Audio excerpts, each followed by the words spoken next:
Man murders ex-wife's family and attempts daring escape from police. The moon hung low in the sky, casting long, cold shadows over the small town. The air was thick with the scent of rain, but it hadn't fallen yet. He gripped the steering wheel with white knuckles, his breath shallow. Sweat beaded on his forehead, his heart pounding in his chest. The night seemed endless, like the whole world had gone silent. The sirens were closer now. He could hear them, even over the roar of the engine. They were gaining on him. His pulse quickened, each beat echoing in his skull. His mind was a haze of rage, regret, and fear. He had done what he had to do, right? The trees blurred by the side of the road. The headlights from the patrol cars behind him painted the road ahead in flashes of harsh, white light. He glanced in the rearview mirror. A flicker of red and blue. His foot pressed harder on the accelerator. The car swerved slightly as he took a tight turn, the tires screaming in protest. But there was no time to think. He had to get away. The rain began to fall, slow at first, then harder. It pattered against the windshield like 1,000 tiny taps, each one reminding him of the ticking clock. He couldn't go back now. Not after what he'd done. The guilt had eaten him alive from the inside out, but he had been too far gone. Too angry. Too desperate. His ex-wife's family had always been a thorn in his side. They never understood him, never accepted him. They had been the reason she left him in the first place. Now they were gone. All of them. And he couldn't help but feel that strange mix of triumph and dread. Another sharp turn. His tires screeched. His breath hitched in his throat. Then, the headlights of a truck appeared in front of him. Too late. His foot jerked back from the gas. The world tilted. The screeching of metal against metal. The twisting, crunching sound of his car colliding with something solid. Pain shot through his chest. His head slammed against the steering wheel. The world spun out of focus. Everything was fading to black, the darkness closed in around him. His vision blurred. A cold sweat dripped down his face. The air was thick with the scent of gasoline, mingling with the sharpness of blood. He blinked hard, trying to focus, but the pain was overwhelming. His hands trembled on the wheel, his fingers numb. For a moment, he thought he might die there, alone, broken. Then through the haze he heard something. Voices. Shouting. His breath quickened. Were they coming for him? Was it the police? Or worse, the family he had destroyed? He twisted in his seat, the effort sending a shock of pain through his spine. His head was spinning. He could barely keep his eyes open, but he fought to stay conscious. A shadow appeared outside the window, tall and looming. A figure. The door to his car creaked open with a slow, deliberate sound. The night seemed to hold its breath. He couldn't move, couldn't speak. Then the figure leaned in, its face obscured by darkness. "Don't bother," a voice whispered. It was a voice he knew. His ex-wife's voice. The world seemed to stop. The rain fell in a steady rhythm, like the ticking of a clock. The shadows danced in the headlights, and for a second, he could have sworn he saw her standing there, alive. Impossible. He tried to speak, but his mouth was dry. His tongue felt thick, heavy. She reached in and gently placed a hand on his shoulder. "You thought you could escape?" Her words were calm, measured, but they pierced him to the core. His heart hammered against his ribs. He wanted to scream, to beg, to deny everything he had done. But the words stuck in his throat. The world tilted again, and his vision blurred once more. Her touch lingered for a moment, as if to remind him that there was no escaping what he had done. No way to undo the damage. The weight of his actions settled in like a vice. And as the sirens closed in, he realized with a sickening certainty, there was nowhere left to run. The sirens grew louder, a relentless wail that clawed at his mind. He closed his eyes, but it only made the pain worse. His chest felt tight, like he was suffocating. A wave of nausea hit him. He wanted to throw up, but there was nothing left in his stomach. Nothing left in him at all. The shadow of his ex-wife's hand remained on his shoulder, cold and steady. Her presence was suffocating, like a storm waiting to break. His mind raced, spinning in circles. How had she found him? How had she known? He thought he had done everything right. He'd been careful.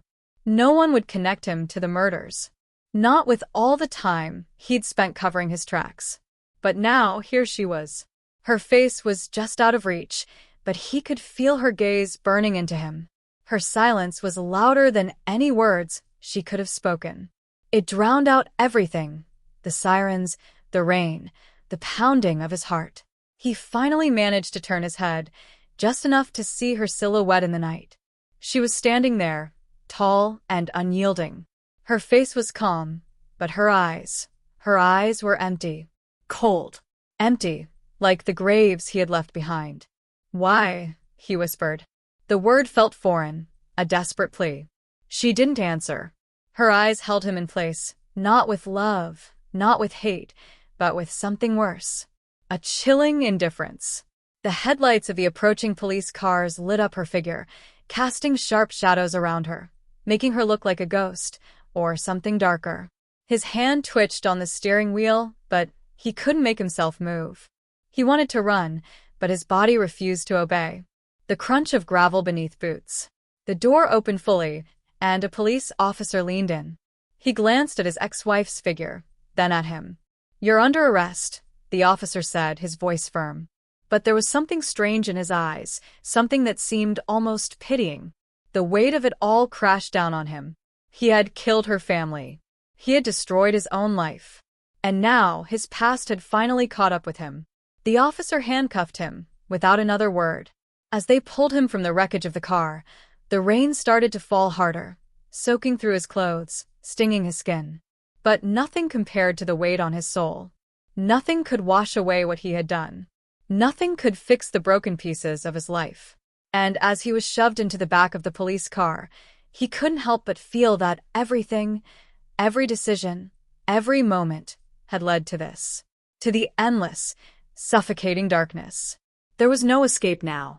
No way out. The door slammed shut behind him, the sound reverberating in his skull like a final sentence.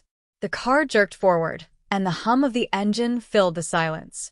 He sat in the back seat, handcuffed, his head resting against the cold metal wall. The rain lashed against the windows, a steady, unforgiving rhythm. His mind refused to settle. Images flashed before his eyes, his ex-wife's face, her family's faces. The blood, the screams, the cold, hollow silence that followed. He clenched his fists, as if he could somehow erase it all by sheer will. But the images didn't go away. He could still feel her watching him. The guilt gnawed at him, relentless and insidious. His stomach twisted, but he couldn't bring himself to vomit. His body was numb now, as if the pain had seeped away, leaving only emptiness. The officers in the front spoke in low, hushed tones, too far away for him to hear clearly. But one word reached his ears. Trial. The word hit him like a slap. A trial. A public trial. The consequences of his actions were real now. There would be no hiding. No more running. The weight of it crushed him, even more than the handcuffs cutting into his wrists. He looked out the window, watching the flashing lights blur past. The world outside seemed so distant now, so far removed from the man he had been just hours ago. The man who thought he could escape everything. His ex-wife's face haunted him, as it always would. But this time there was something different about it. Her eyes weren't filled with anger. Not pity. Not even sadness. Her eyes were cold, calculating. Her hand on his shoulder had been the final reminder. There was no forgiveness. Not for him. He closed his eyes for a moment, trying to steady his breath. But all he could hear was the sound of her voice in his mind, steady and unwavering. "You thought you could escape?" The officer's voice broke through his thoughts. "We're almost there." He opened his eyes again, his throat dry, his heart sinking. The courthouse loomed ahead, a dark monolith in the rain-soaked night. It stood like a grim sentinel, watching over everything he had destroyed. This was it. The final step. The end of the road. And for the first time he realized the truth. There was no running. No escaping. Nothing left but the cold, unforgiving justice that awaited him. The car stopped. The door opened. And as they led him toward the courthouse, he realized that the last thing he had truly wanted was the one thing he would never have again. The air outside was frigid, biting at his skin, sharp and unrelenting. He stumbled slightly as they pulled him out of the car, the cold metal of the handcuffs digging into his wrists. The officers flanked him on either side, their grip firm but impersonal. The courthouse loomed ahead, its stone facade casting long, foreboding shadows under the dim glow of streetlights. He wanted to look away, but his eyes were drawn to it, as if it were a magnet, pulling him toward his fate. He took a shaky breath, the weight of everything crashing down on him once more. Every step felt heavier than the last, like his feet were sinking into the pavement with each stride. His mind replayed the events, the moments of rage, of panic, of finality. The decision to end it all, to silence the voices of his ex-wife's family forever. And now, here he was, bound by the very system he had tried so desperately to outrun. They passed through the heavy iron gates of the courthouse, the door swinging open with a slow, groaning creak. Inside, the air smelled sterile, cold. The hum of fluorescent lights buzzed overhead, almost mocking him in its calm. The room was filled with faces, strangers, reporters, onlookers who had gathered for the spectacle.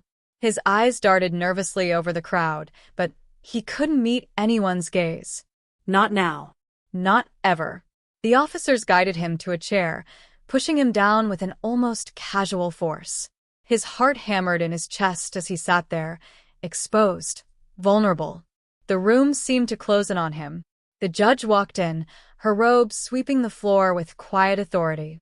She took her seat, the sound of her gavel striking the wood echoing through the room like the tolling of a death knell. The trial began, but he couldn't focus on the words. His mind was too far gone, drowning in a sea of guilt and regret. His lawyer spoke in a steady, practiced tone, trying to paint him as a man who had lost his way, a victim of his own demons. But it was all just noise. Words without meaning. All he could hear was his ex-wife's voice, echoing in his mind. "You thought you could escape?" The prosecutor was sharp, relentless, each word slicing through him like a blade. The charges were laid out, one by one, each crime a scar on his soul. First-degree murder. Multiple homicides. Premeditation. There was no room for redemption. No hope for mercy. And as they spoke of his ex-wife's family, of her parents, her siblings, their laughter, their love, he realized just how much he had destroyed. How much he had thrown away. The trial stretched on, hours slipping by in a blur of legal jargon and formalities. But through it all, he felt like a ghost, detached, watching from a distance as his life unraveled in front of him. Finally, it came time for him to speak. They asked him if he had anything to say. The room fell into a heavy silence. His throat was dry. His words felt like they had to claw their way out. He began, but his voice faltered. The guilt was suffocating, pressing down on his chest, making it hard to breathe. He swallowed hard. "I'm sorry," he whispered. But the words felt hollow. Too little, too late. The room didn't react. He didn't expect them to. What could he possibly say that would undo the damage? What could he say to fix the broken pieces of a life he had shattered with his own hands? He sat back, defeated, as the judge began to speak, her voice cold and final. The verdict was inevitable. Guilty. And as the weight of the decision settled over him, he realized that there was no escaping now. Not from the truth. Not from the consequences. Not from the ghosts that would haunt him for the rest of his days. The gavel struck again, louder this time, marking the end of the trial. But it wasn't the end of his punishment. That would last far longer. Far longer than any prison sentence. The gavel's echo still reverberated in his ears, a cold, unrelenting sound that mirrored the finality of it all. Guilty.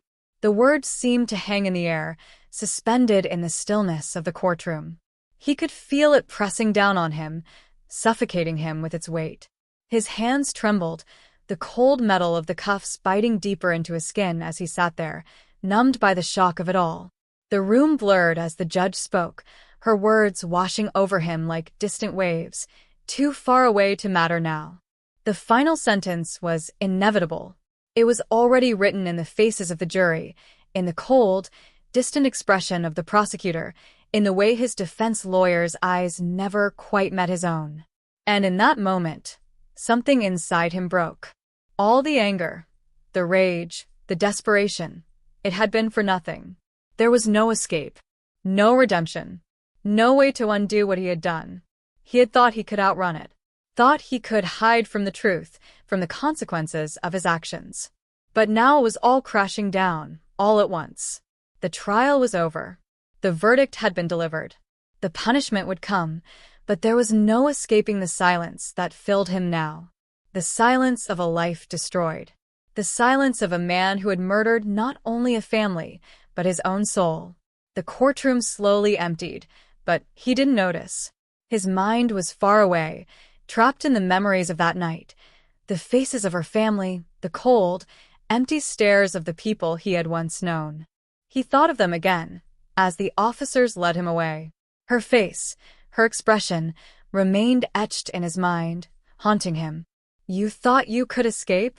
Her voice whispered through him, like a chilling wind, never to be forgotten. The cells of the prison were cold and sterile, the walls unforgiving. He was placed into an isolation room, the door slamming shut behind him with a sound that echoed through his very bones. The room was small, empty, the walls closed in like a tomb. He sat on the narrow cot, the weight of the silence pressing in from all sides. And as the hours stretched on, the darkness creeping in around him, he realized that the real punishment had only just begun. The trial was over, but the rest of his life would be lived in shadow. In the quiet of the cell, his mind would never be free. The faces, the screams, the remorse, it would all be there, with him, always. There would be no escape, not from the walls, not from the past, not from the ghosts. And as he lay in the cold, empty cell, the only thing he could hear was the relentless ticking of time. A reminder that there was no such thing as running from yourself. The ticking of time grew louder in the silence, more pronounced, like a slow drumbeat counting down the minutes, the hours, the years he had left. He closed his eyes, but the darkness behind his eyelids was no different from the darkness around him. It pressed in, suffocating him. The faint sound of water dripping from a distant pipe echoed through the cell, a rhythm that seemed to mock him, each drop a reminder of the endless march of time. He shifted uncomfortably on the cot, but there was no position that could ease the weight of his thoughts. His body ached, his mind a battlefield. He couldn't escape the images, the faces of her family, the way they had looked at him, full of warmth, full of love. And he had torn that apart, piece by piece. How could he have thought, even for a second, that this could end any other way?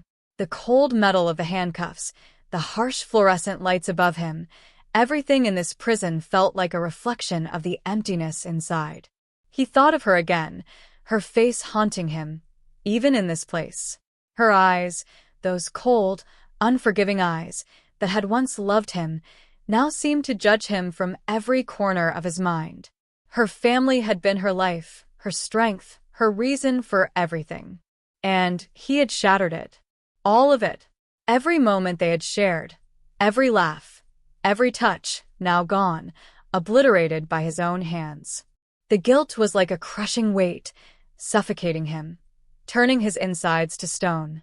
He wanted to scream, to shout, to release the anger and pain that churned inside him, but the walls of the cell swallowed every sound. There was no escape, no one to hear him, no one to understand. For the first time in his life, he understood what it was to truly be alone. The sound of footsteps echoed outside his cell. He sat up straighter, instinctively looking toward the door, but it was just a guard passing by. Nothing to stop him from spiraling into his own mind again. He longed for sleep, but sleep had become elusive. Every time he closed his eyes, the memories assaulted him. Her family's faces. The blood. The silence that had followed. The screams that had never left. He wasn't sure how much time passed before the door to his cell opened again, the harsh light from the hallway spilling in, momentarily blinding him. A voice, low and unfamiliar, broke through the haze of his thoughts. Visitation. The words sent a chill through him. A visitor? No one came to see him here. No one would ever come. His ex-wife was gone. Her family was gone. He had no one left. But the voice persisted, and the guard motioned for him to stand. Confused, he slowly pushed himself up from the cot, his legs shaky from inactivity. The weight of the cuffs was heavy on his wrists as they led him through the sterile hallways of the prison. His mind raced, but he couldn't make sense of it. Who would come to see him? The thought made him uneasy. They reached a small visitation room. A single table sat in the middle, 2 chairs facing each other. A thick glass partition separated the visitors from the inmates. He sat down, the cold metal of the chair scraping against the floor as he did. The door opened, and there, standing in front of him, was a figure he had not expected. It was a woman. Her face was familiar, but it took a moment for him to process. She was older now, her features hardened by time, by pain. It was his ex-wife's sister. Her eyes were cold, too, but there was something else there, something he hadn't expected. It wasn't rage. It was pity. "You," she said, her voice low, almost a whisper, as she leaned forward. "You really thought you could get away with it, didn't you?" Her words cut through him, sharper than any knife. He opened his mouth to speak, but no words came. She paused, her gaze hardening. "Do you have anything to say for yourself?" For a long moment, he didn't know how to respond. What could he possibly say? What could ever be enough? Her face softened slightly, but her eyes remained distant, full of something he couldn't quite place. "You'll never make it right," she added, her voice colder now, the finality of it ringing in his ears. He nodded, the words caught in his throat. She was right. There was no making it right. No escaping it. And as the guards signaled the end of the visitation, his ex-wife's sister turned and walked away, leaving him alone once again. As the door clanged shut behind him, the crushing silence returned, settling over him like a heavy blanket. And he knew, in that moment, that no matter how long he lived, no matter how many years passed, he would never escape the truth. Never escape the consequences of what he had done. There was only this prison, this endless darkness, and the memories that would haunt him until his last breath. The door slammed shut behind him with a finality that echoed through his chest. The guard didn't say a word as he led him back to his cell, the silence between them thick with unspoken things.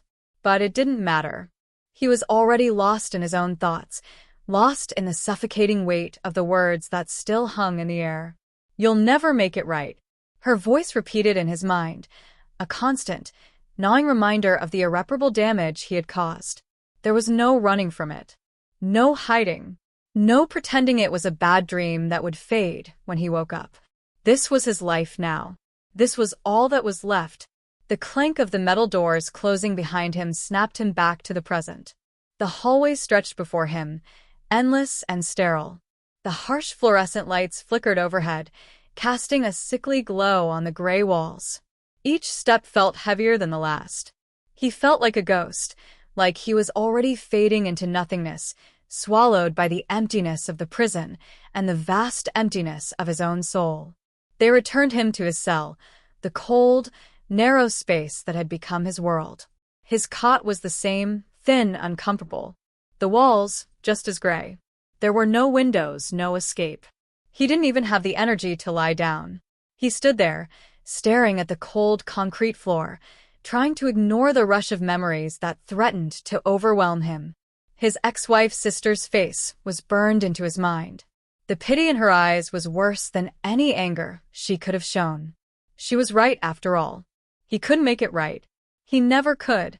He sank down onto the cot, the springs creaking beneath him, but he didn't care.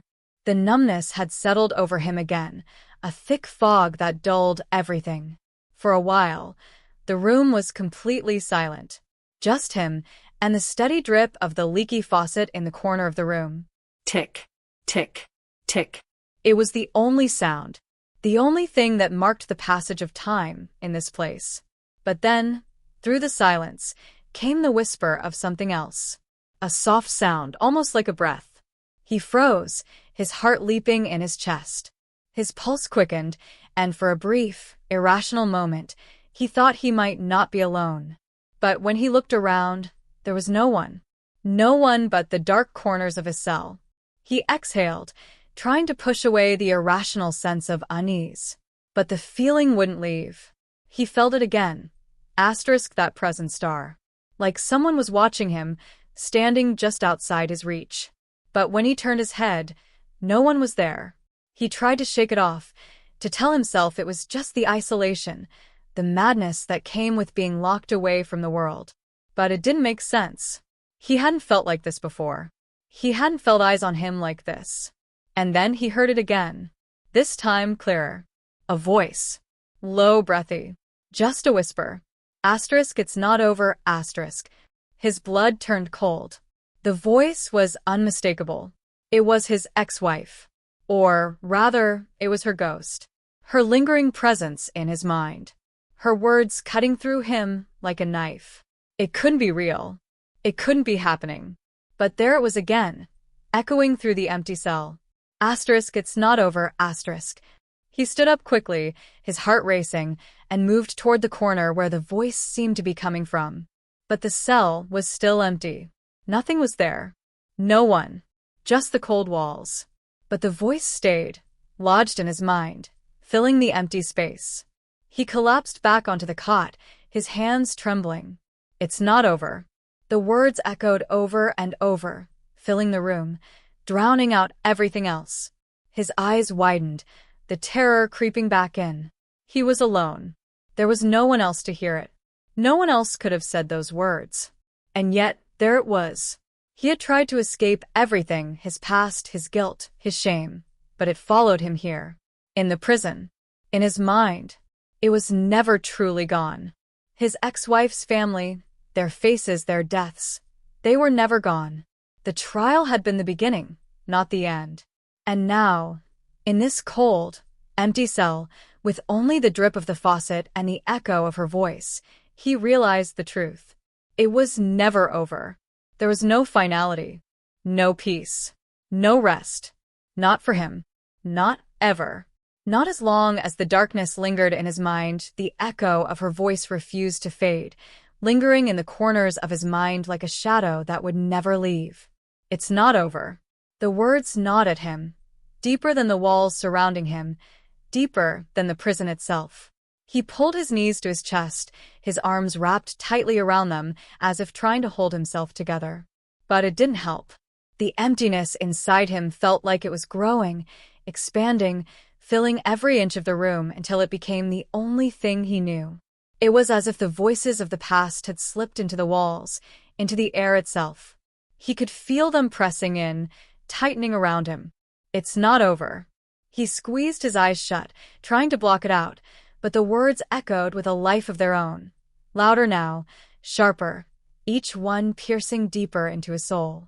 For a moment he thought he might break. He rocked back and forth on the cot, trying to steady himself, trying to shake the feeling that the cell was closing in around him. The sound of the dripping faucet grew louder, more pronounced. It was almost rhythmic now, a heartbeat pulsing in the darkness, relentless, unyielding. Tick, drip, tick, drip. His breath grew shallow, his chest tight. The air in the room seemed thick with the weight of everything he had done. He thought of the lives he had taken, their faces, their smiles. He had erased them. He had destroyed them. And now, in this tiny, suffocating cell, their memory was all that remained. The silence between the drips seemed to stretch on forever. He felt like he was drowning in it. Then, the whisper came again. This time, it wasn't his ex-wife's voice. It was another voice, one that felt far more distant, more disembodied. Faint, almost a memory of a memory.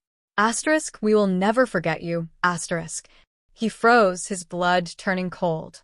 The words were almost comforting. A cruel comfort. But they didn't belong here. Not in his mind. Not in this place. His eyes shot open. His heart hammered in his chest. He didn't know who it was this time, but it didn't matter. It was another presence.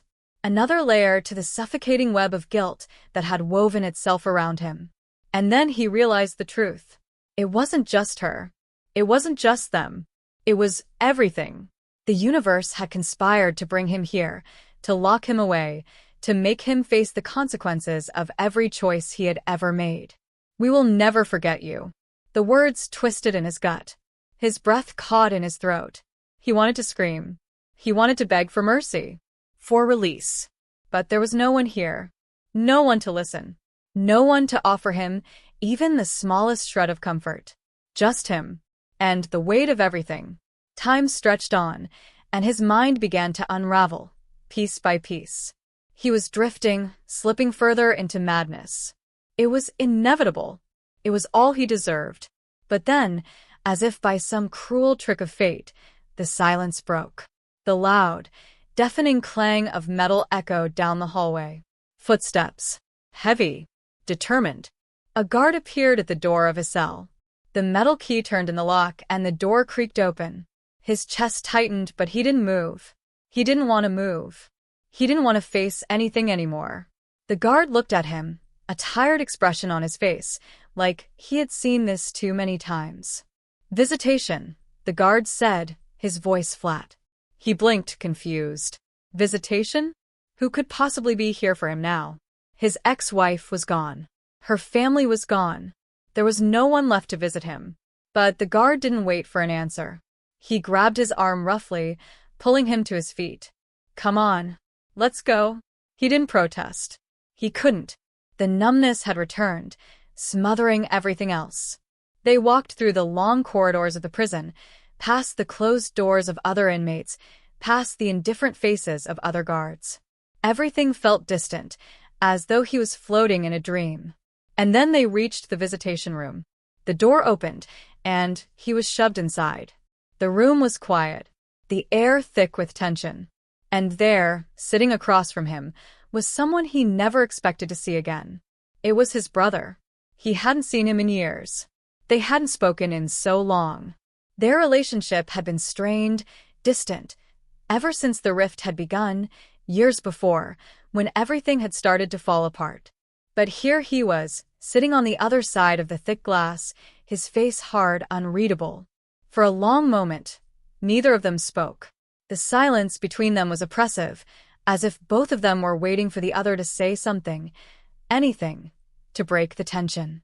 Finally, his brother leaned forward slightly, his eyes searching his face. You've really done it now, he said, his voice low, steady, and strangely calm. Haven't you? He wanted to speak.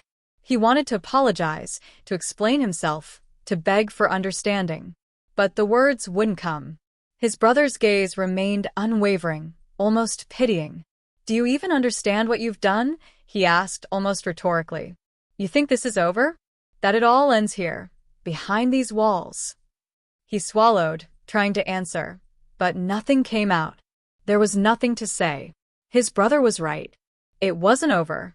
The silence returned, and with it, the suffocating weight of everything he had done. The ghostly voices, the endless memories, the crushing, unbearable guilt. And he realized then, more clearly than ever before, that there was no escape. Not from the truth. Not from the punishment. Not from the ghosts. The visitation ended without another word, and he was led back to his cell, alone once more. But the voices stayed with him. They always would. The door to his cell slammed shut again, louder this time, as if trying to drown out the haunting whispers still echoing in his mind. His brother's face, cold and judgmental, lingered in his thoughts. The pity in his eyes, the unspoken accusation hanging between them, refused to leave. He dragged himself back to his cot, each step heavy, as if the weight of his past was pulling him down further into the abyss. He sat there for a long while, staring at the gray walls, the harsh overhead light casting long shadows across the floor. The room was suffocating, like a tomb, and the silence was worse than any noise could have been. The faucet's drip was louder now, more insistent. Tick, drip, tick, drip. Each drop felt like a countdown to some final reckoning he couldn't escape.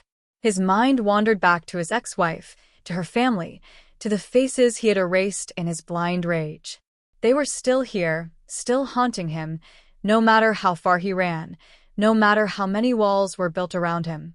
"It's not over," the words repeated in his head, a mantra that he could never silence. Was it really true? Was it true that this was just the beginning? That there would be no end to the suffering he had caused? His eyes flicked to the small barred window high on the wall. It was just a sliver of the outside world, a reminder that there was something beyond these walls, beyond this endless gray existence. But it might as well have been 1,000 miles away. The world outside had ceased to matter long ago. He heard the sound of footsteps again, this time farther away, the muffled voices of other inmates drifting through the walls. He shut his eyes, trying to block it out, but it was impossible. The noise was everywhere, even inside his own head. He had no peace, no escape, no refuge. The worst part, he realized, was that he didn't even know what he was searching for anymore. What was he hoping to find? Redemption? Forgiveness? There was no redemption. There was no forgiveness. Not for him. Not after what he had done. A cold shiver ran down his spine as the silence returned, louder than before. He couldn't even escape the echoes in his mind. "We will never forget you." That voice was still there, distant and disembodied. He wanted to scream, to lash out, to shatter the suffocating silence, but he couldn't. It was like his throat was sealed shut, as if his body itself had rejected the idea of voicing any more desperate pleas. The walls seemed to close in on him, the air growing thick, heavy with the weight of his own thoughts.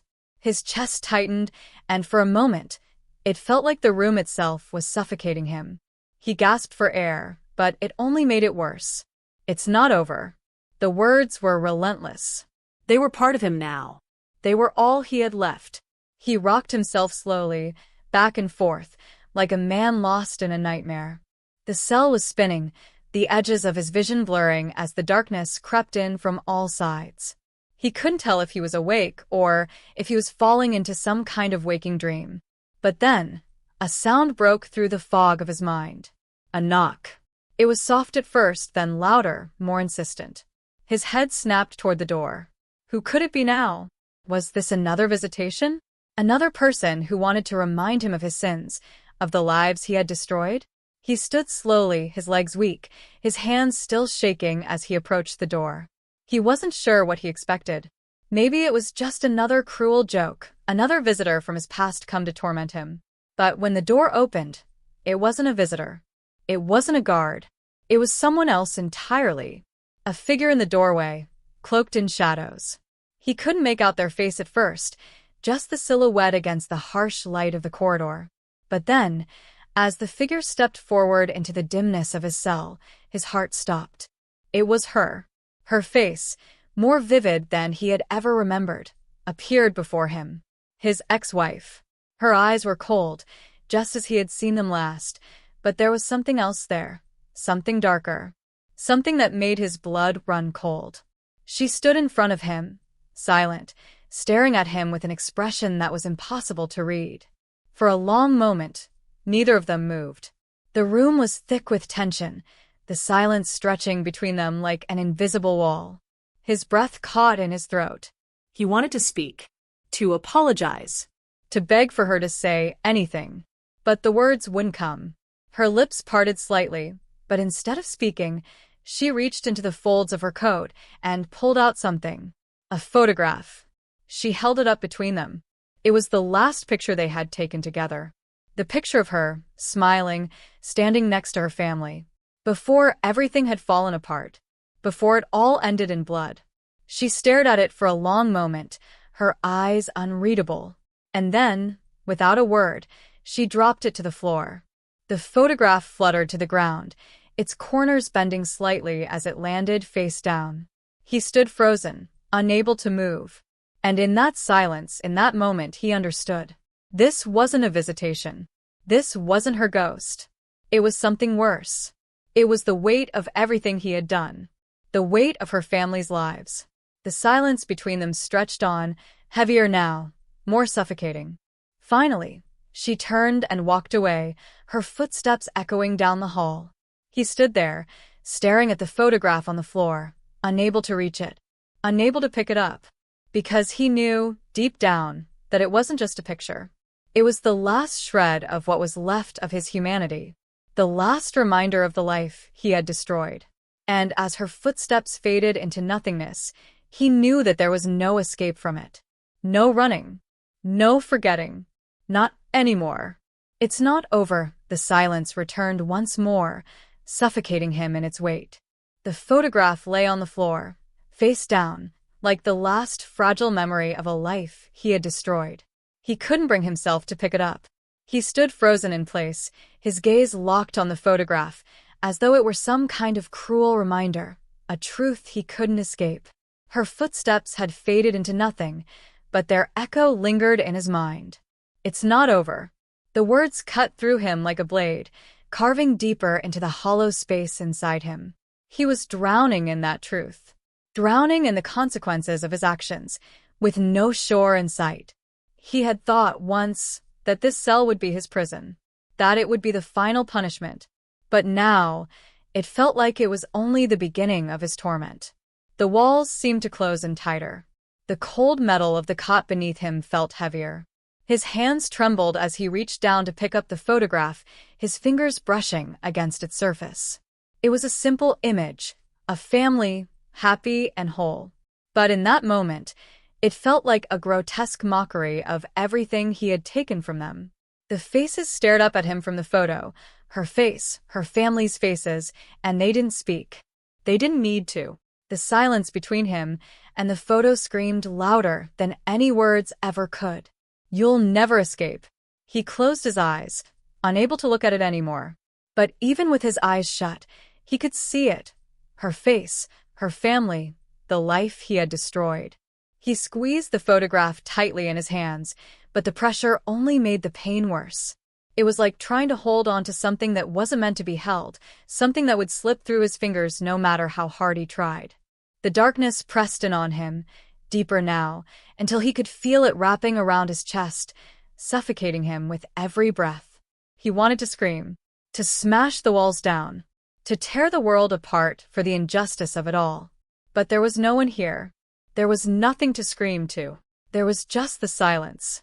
The unbearable silence that was louder than any noise, louder than any voice.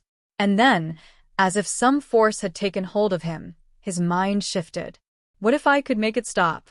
The thought was sudden, like a bolt of lightning flashing through the fog of his despair. What if I could end it all?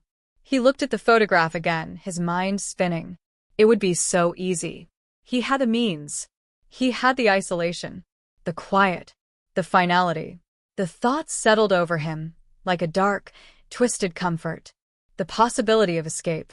The idea that it could all just be over. That the voices would stop. That the memories would fade.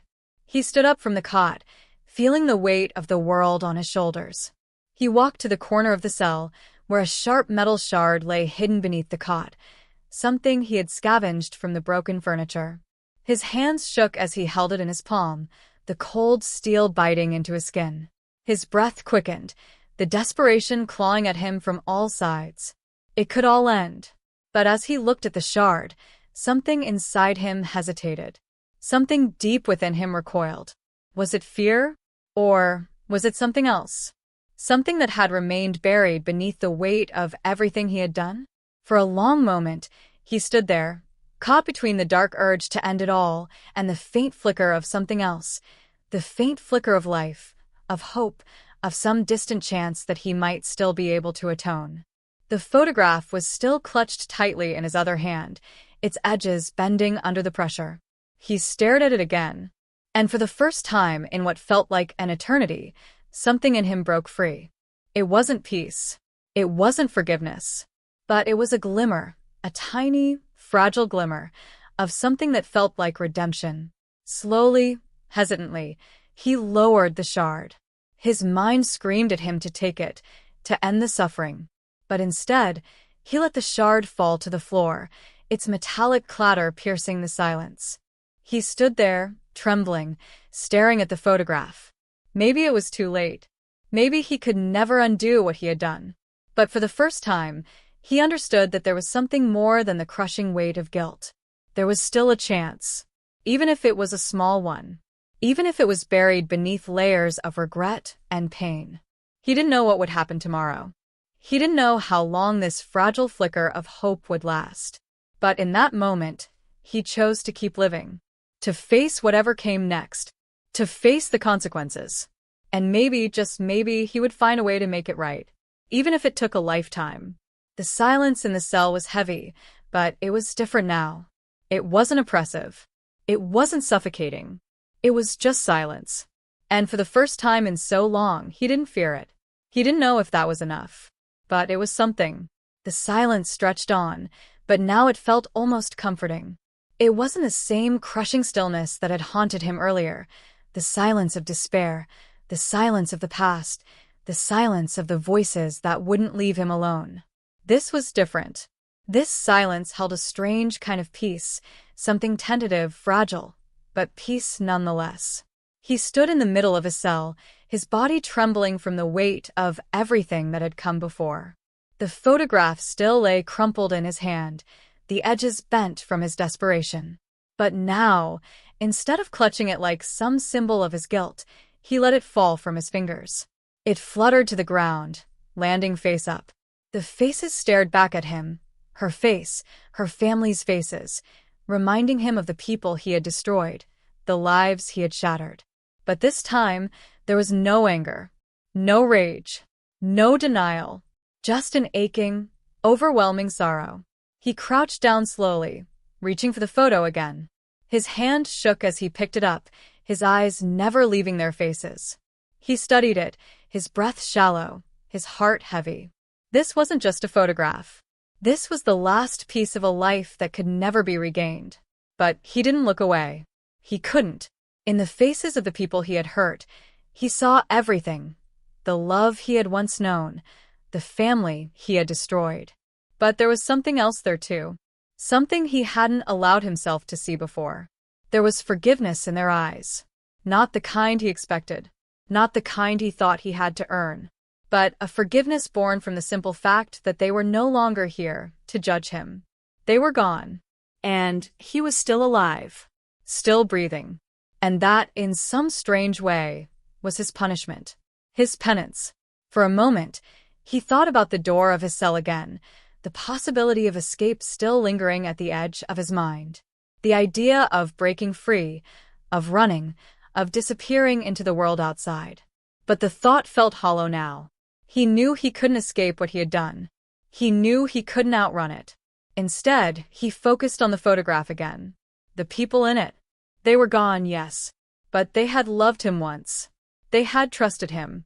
And that was something that could never be erased. His throat tightened. A sob caught in his chest, but he didn't fight it. He let it come, raw and painful. For the first time, he allowed himself to feel the weight of everything he had lost. Not just the family, but himself. He wasn't the man he had been when he'd taken that picture. That man was long gone. And maybe, just maybe, he could find a way to make amends, though he knew it would never be enough. There were no guarantees, no promises of redemption, no magical moment when the world would forgive him. But in that moment, surrounded by the cold walls of his cell, he realized that forgiveness didn't always come from others. Sometimes, it had to come from within. He stood up slowly, the photograph still clutched in his hand, and walked toward the small window in the corner. It was just a sliver of the outside world, but it was enough. He pressed his face against the cold bars, staring out into the gray sky. The world beyond was indifferent, but he was no longer expecting it to offer him absolution. The world didn't owe him anything, but he owed himself. A flicker of hope, faint but undeniable, stirred inside him. It wasn't about escaping. It wasn't about running. It was about facing the truth, living with it, and somehow trying to make something of the rest of his life, no matter how long or short it might be. The sun was setting, casting a muted orange glow across the sky. The colors seemed too beautiful for a place like this, too full of life. But they were there, a reminder that even in the darkest places, there was still light. And though it was small, though it was fragile, it was enough for him to hold on to. He took one last look at the photograph. The faces of the people he had loved. The faces of the people he had lost. Then, with a trembling hand, he placed the photograph on the floor of his cell, gently smoothing out the wrinkles. And as the last light of day faded, he sat down on the cot, his eyes fixed on the photo. He didn't know what tomorrow would bring. He didn't know if it would be a day of torment or a day of small steps forward. But for the first time in a long time, he knew he was ready to face it. Not just for them, not just for the ghosts that still haunted him, but for himself. And maybe, just maybe, that was enough. The silence in the room had changed. It wasn't filled with ghosts anymore. It was just the silence of a man who had learned to accept the weight of his actions. And to finally start living again, the silence enveloped him, but now it felt different, like the calm after a storm, fragile but undeniably present. He sat there on the cot, his legs stretched out in front of him, the photograph lying at his feet. His eyes never left it, not even as the shadows deepened and the last light of day faded into night. The quiet was not a refuge, it was a reminder. But it was also something else now. A beginning. The sound of his breath, steady and slow, was the only thing that broke the stillness. The air in the cell was cool, the faint hum of the overhead light above him a soft, persistent reminder that the world outside continued to move, continued to turn. But he was still here, still breathing, still fighting against the weight of his past. And for the first time, he wasn't running. He wasn't trying to escape. He had spent so many years trying to outrun the consequences of his actions, running from the ghosts of his past, hoping that somewhere, somehow, he could bury the guilt deep enough that it wouldn't find him. But now he knew the truth. The ghosts didn't need to be buried. They would never leave him, not as long as he was alive. And maybe, just maybe, that was the point. He had no answers, no clear path forward. But he did have one thing that had been elusive for so long, a glimmer of peace, a fragile acceptance of the present. And that was something he had never allowed himself before. He thought about the faces in the photograph again, her face, her family's face, the people he had destroyed, the people who had loved him. A lump rose in his throat, and for a moment, he felt the sting of tears threatening to spill over. But he held them back, not because he was too proud to cry, but because he knew the tears would come when they were meant to. Not as a release, but as a slow, painful recognition of everything he had done. A realization began to settle in his chest. He didn't need forgiveness from anyone else. He didn't need anyone to tell him it would be okay. He had spent too much of his life hoping for that, waiting for someone else to absolve him. But it wasn't up to them. It was up to him. And that was the hardest truth of all. The truth that there was no easy way out. No quick fix. No way to undo the damage. He could only move forward, even if it was one small step at a time. The sound of footsteps echoed down the hall, growing louder as they approached his cell. His chest tightened instinctively, a reflex.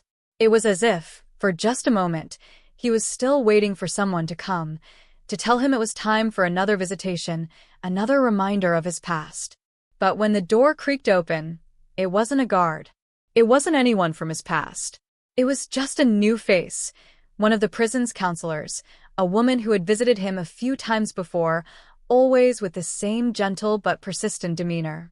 "You all right?" she asked, her voice soft but knowing. He didn't answer immediately. He just stared at her, uncertain. He hadn't spoken to anyone in days, in weeks.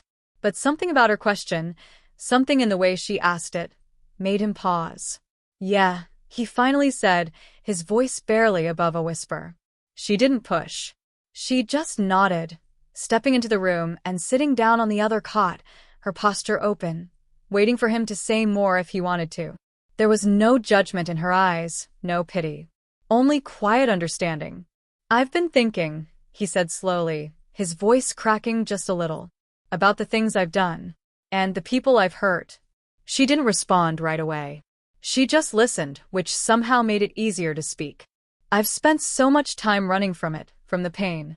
But I don't think I can outrun it anymore," he said, the words coming out in a rush, as if they had been stuck in his throat for far too long.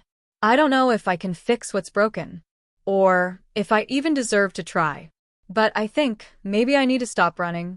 She nodded again, her gaze steady and calm. You don't have to have all the answers right now. The only thing you need to do is face it. Just take it one day at a time. That's the only way forward. He exhaled slowly, a long breath he didn't realize he had been holding. It felt like the first real breath he had taken in a long time. I think I'm starting to understand that, he murmured. She smiled softly. Good. Because that's all anyone can ask of you. That's all you can ask of yourself. She stood up to leave, her footsteps soft on the concrete floor. Before she reached the door, she paused and turned back. You've still got time, she said, her voice gentle but firm. It's never too late to make a change. You just have to choose to. He didn't know what to say. He didn't know what to do. But as the door closed behind her and the room fell back into quiet, he felt something shift inside him. The weight was still there. The guilt, the regret, the pain, they were all still there, haunting him in the corners of his mind. But now there was something else. A tiny, fragile hope. He looked down at the photograph again, the faces of the people he had lost staring up at him. And for the first time, he didn't feel completely consumed by it. The ghosts would always be with him. But maybe, just maybe, he could learn to live with them. And, in doing so, learn to live with himself. A long, painful journey awaited him, that much was certain. But for the first time, he was willing to take the first step. The silence in the cell had returned, but this time it was different, almost expectant, as if waiting for him to make the next move. The footsteps of the counselor had faded, leaving behind only the lingering hum of the fluorescent light above. He stared at the photograph again, the faces of the people he had lost, the lives he had destroyed. It was like looking into a mirror of a past that could never be reclaimed. The pain still clawed at him, but something in him had shifted. He wasn't looking for answers anymore. Not from anyone else. Not from the world outside these walls. Only from himself. His fingers brushed the edges of the photograph, smoothing out the wrinkles, his movements slow and deliberate. It was strange, almost sacred, the way he handled it now. He had treated it like an object of shame before, something that would remind him of all the ways he had failed. But now, as he looked at the faces, he saw something else. He saw love and loss, but also a sense of closure. The faces stared back at him, unblinking, unyielding. Yet for the first time, he didn't feel the crushing weight of their gaze. They weren't accusing him. They weren't demanding his guilt. They had already been lost to time and circumstance, and they had already forgiven him in their own way. It was he who still needed to forgive himself. He thought about what the counselor had said, one day at a time. It seemed so simple, yet so impossible. How could he move forward, step by step, knowing what he had done? How could anyone expect him to rebuild after so much destruction? But maybe he didn't have to rebuild at all. Maybe it wasn't about erasing the past, but about learning to live with it. About finding a way to walk forward even when the weight of his past tried to pull him back. The small glimmer of hope that had started to form earlier began to grow, slowly but steadily. It wasn't much, but it was enough to keep him from drowning. He placed the photograph down on the floor gently, still looking at it for a long while. His eyes wandered to the barred window high on the wall, a sliver of the outside world just visible in the dimming light. It was a bleak view, just a patch of gray sky, but for some reason, it didn't seem as oppressive anymore. He didn't know what the future held. He didn't know if he would ever see the world outside this prison again. But for the first time in years, he felt something other than despair. There was a kind of quiet acceptance in him now. Not peace, exactly. Not a happy ending. But something that was almost as rare. The possibility of change. His thoughts drifted again, back to the faces in the photograph, to his ex-wife, to the family he had taken so much from. He would never be able to undo the harm. That much was clear. He couldn't give them back what they had lost, couldn't return the love he had destroyed. But there was still a part of him, buried deep, that wanted to honor their memory. Maybe that's all I can do now. The thought hung in the air like an unspoken prayer. It wasn't about finding redemption, not in the way he had once imagined it. It wasn't about the world forgiving him or even finding forgiveness in others. It was about living with the weight of what he had done and still choosing to move forward, one small step at a time. He stood up slowly, his legs stiff from the long hours spent sitting. There was a strange calmness in the way his body moved now, as if he had finally reconciled with himself. He walked over to the small desk in the corner, the clutter of papers, books, and old letters forgotten beneath a layer of dust. His fingers grazed the surface, touching the things that had once seemed so important, but now felt distant. He picked up a pen, held it for a moment, and then set it back down. Writing, he realized, was never going to erase the past. Nothing would. But there was something he could do. Something simple. Something that might start to heal the edges of his fractured heart. He grabbed a piece of paper and began to write. It wasn't much at first, just the basics. The words came slowly, awkwardly, as if he was teaching himself how to speak again. He wrote about the people he had lost, the family he had once known, and the man he used to be. But then, the words began to take on new shape. They became less about what he had done, and more about what he could do now. The possibility of change. The hope that, even if he never found forgiveness, he could at least find something worth living for. It wasn't perfect. It wasn't a grand gesture. But it was a start. When he was finished, he folded the paper and set it on the desk, his fingers trembling slightly as they traced the edges of the note. It wasn't a letter to anyone in particular. Not to her. Not to anyone he had hurt. It was a letter to himself. A reminder that even in this cold, empty place, there was still a chance to be something more than what he had been. He stood up again, his body feeling lighter than it had in days. Maybe even weeks. He walked over to the small window, the fading light casting long shadows across the concrete floor. He didn't know what tomorrow would bring. But for the first time in a long time, he wasn't afraid of it. The world outside wasn't just a place of punishment anymore. It was a place of possibilities, however small.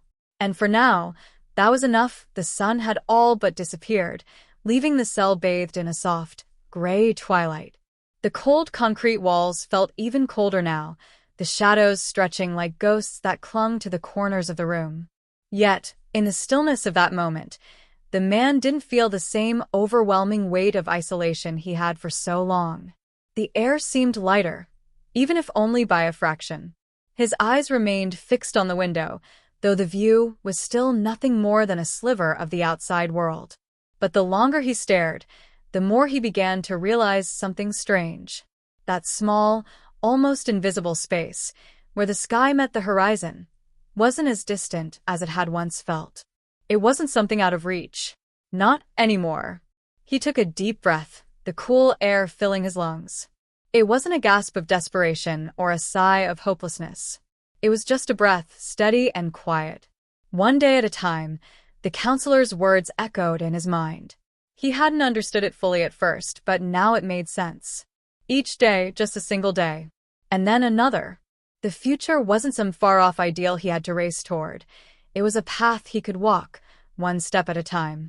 He turned back to the desk, where the letter lay folded, resting on the worn surface. It was a simple note, but it had cost him more than he could say to write it.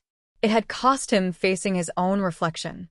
A reflection that had haunted him for so long, but that he had finally begun to accept.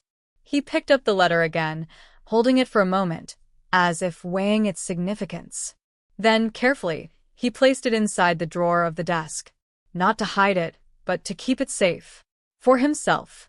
The faces in the photograph still lingered in his mind. They always would. The faces of his past, of the people he had lost. But as much as they still hurt, he realized that they were also part of the reason he was still here. Part of what kept him grounded, kept him from spiraling completely into the abyss. They reminded him, every day, of what mattered. What he had thrown away. What he could never fully repair. And yet there was something else too, a shift. A recognition that those same faces weren't just ghosts of guilt and regret. They were symbols of a life he had once cherished. Of a love he had once known. And even though that love had been shattered, even though he had broken it beyond recognition, it still lingered.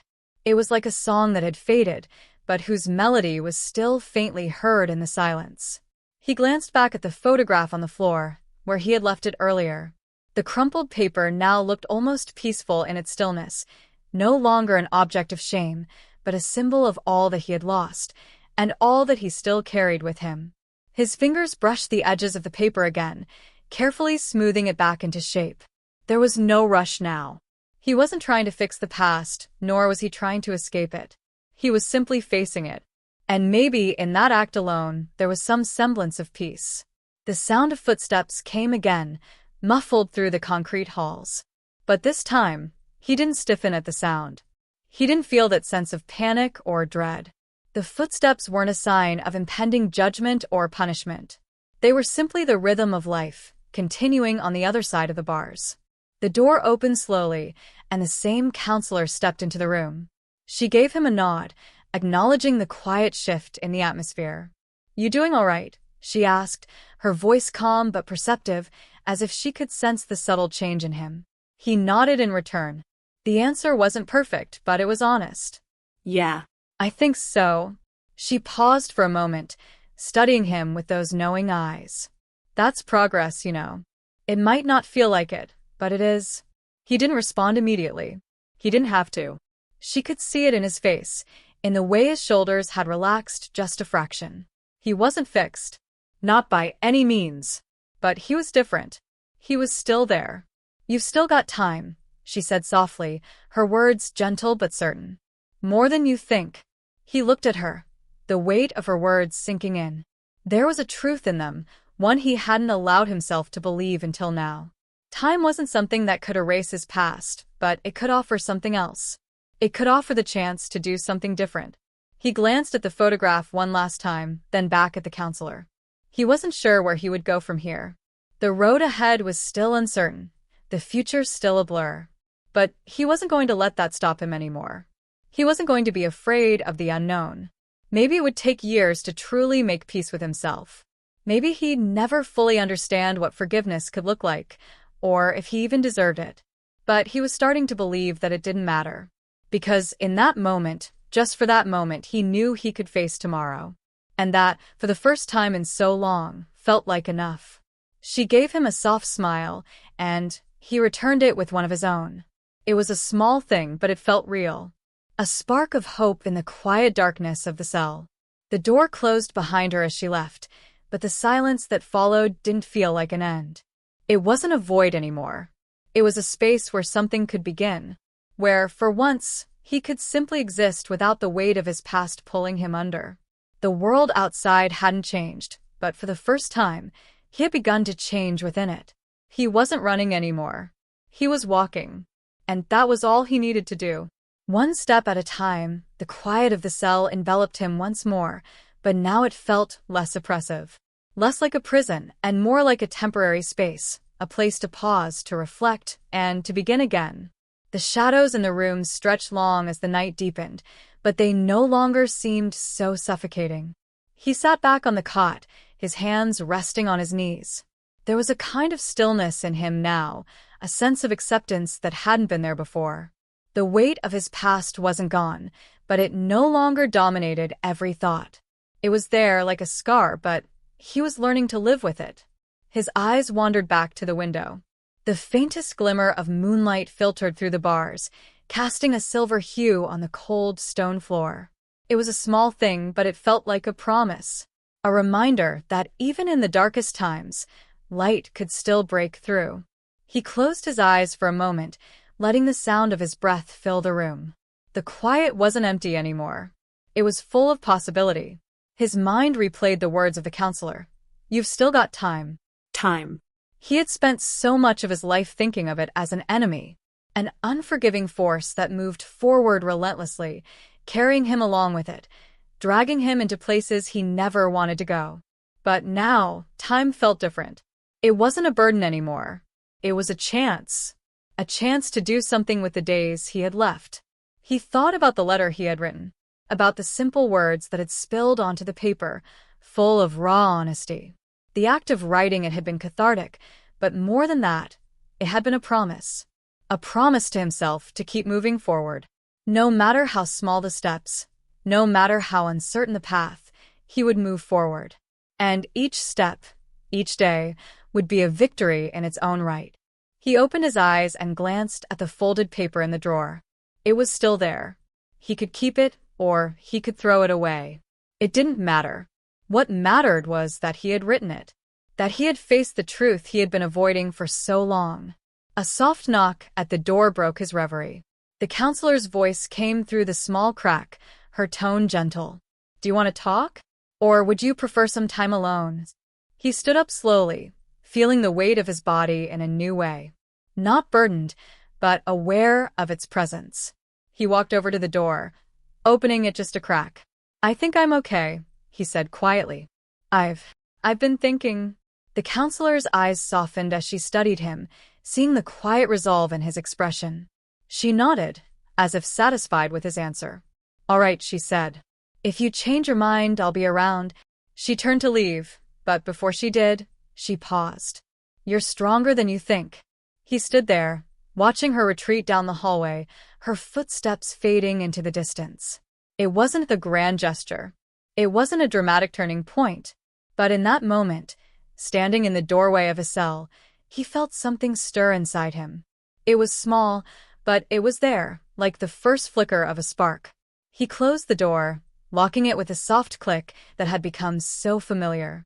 The silence returned, but it wasn't the same as before. It wasn't lonely. It was his silence. The silence of someone who was starting to rebuild, even if they didn't know how it would all turn out. He went back to his cot, sitting down once more.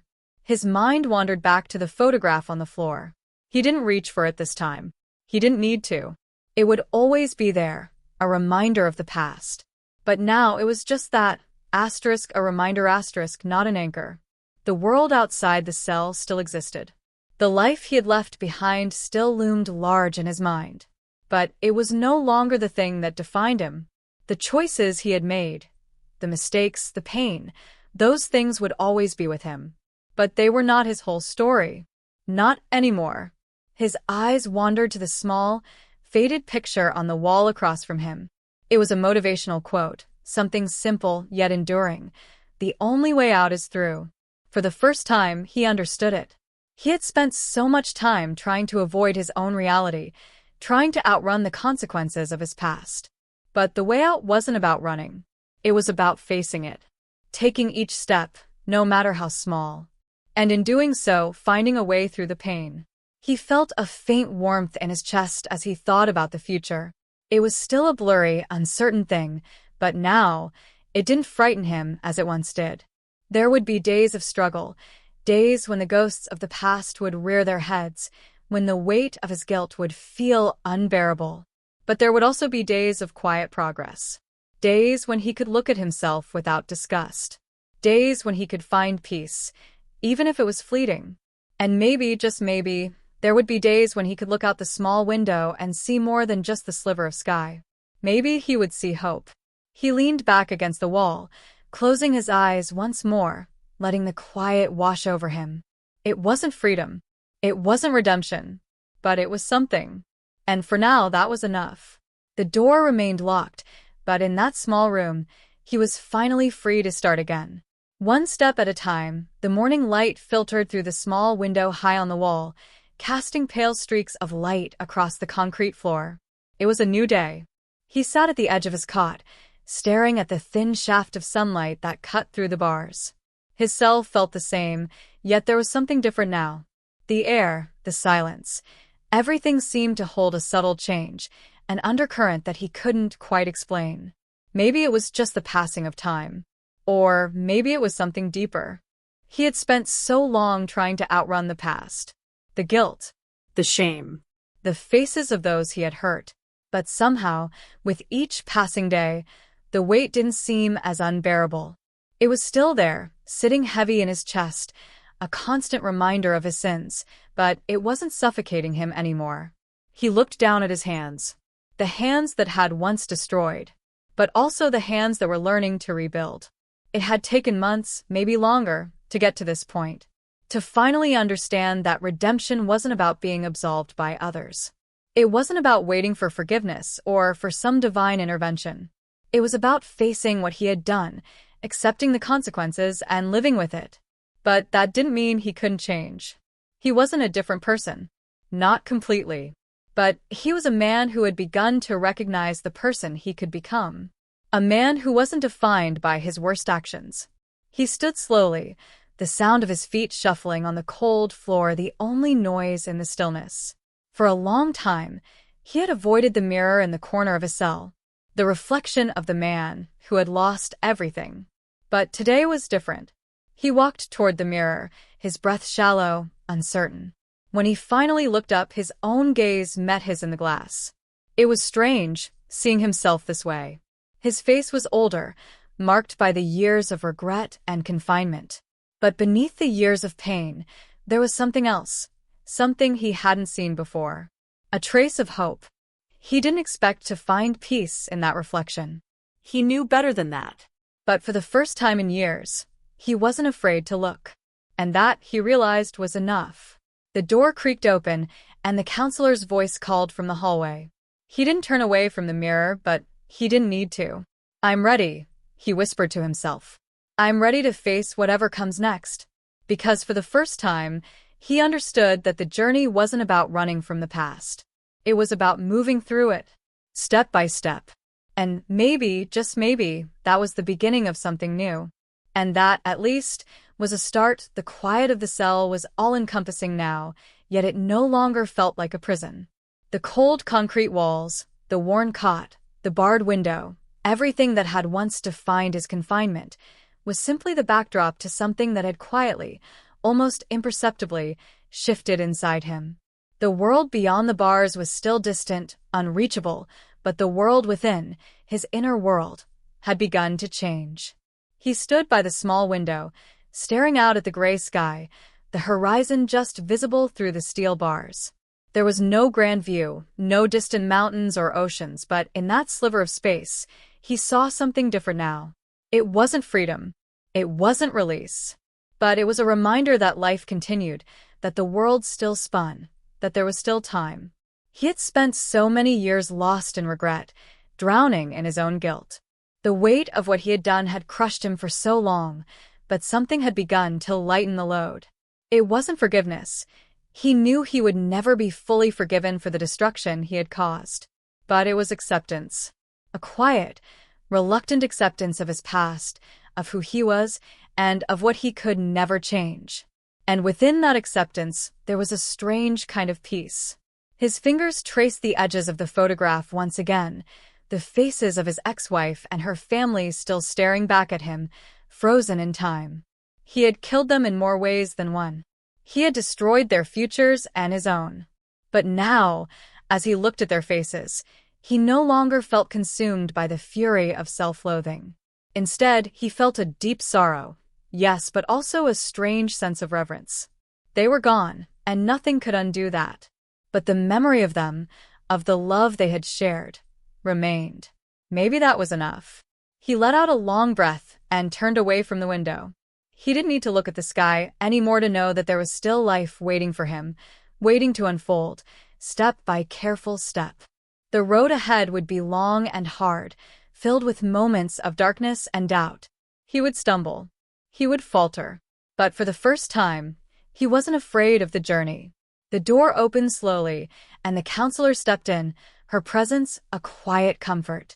She didn't say anything at first. She didn't have to. "You're making progress," she said softly, almost as if speaking to herself. He nodded, feeling the weight of her words settle into him. Progress. It wasn't a promise of redemption, but it was a start.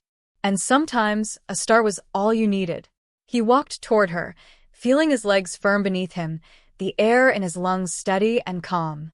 As he passed the small desk, he paused for a moment, reaching for the letter he had written months ago, the letter he had tucked away and never sent.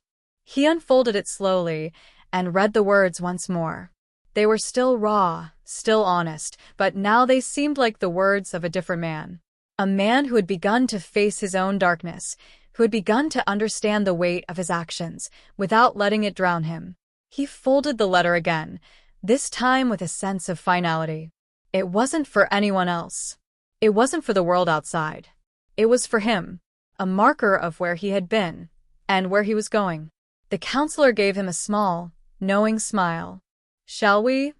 He looked at her, then back at the photograph on the floor, the letter in his hand. He didn't have all the answers. He didn't know what the future held. But there was something stirring in him now, something he hadn't felt in a long time. Hope. "Yeah," he said quietly. "Let's go." As he stepped out of the cell and into the hallway, the door closing softly behind him, he didn't look back. The past was still there, waiting in the shadows, but it was no longer his master. The future, uncertain and unknown, was now his to face. One step at a time.